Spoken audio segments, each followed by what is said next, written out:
பொங்கல் பண்டிகையை ஒட்டி காய்கறிகளின் விலை உயர்ந்துள்ள நிலையில் தூத்துக்குடி சந்தையில் முருங்கைக்காய் கிலோ 400 ரூபாய்க்கு விற்பனையானது. பொங்கலுக்கு இன்னும் 2 நாட்களே உள்ளதால் காய்கறிகளை வாங்க பல்வேறு இடங்களில் உள்ள சந்தைகளில் கூட்டம் அலைமோதியது.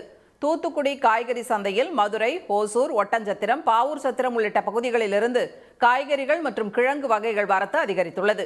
இதனால் விற்பனை களை கட்டியது. அதே நேரம் வரத்து குறைந்ததால் முருங்கைக்காய் விலை கிலோ 400 ரூபாயாக உயர்ந்தது. சேனக்கிழங்கு, வள்ளிக்கிழங்கு, பிடிக்கிழங்கு, சேமக்கிழங்கு ஆண்டுக்கு ஒரு முறை தான் வரும்.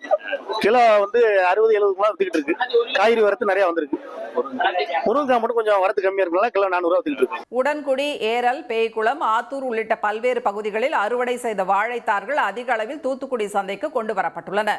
இந்நிலையில் திண்டுக்கல் மாவட்டத்தில் கடந்த 1 மாதமாக அதிக பனிப்பொழிவு நிலவுவதால் பூக்களின் விளைச்சல் குறைந்துள்ளது.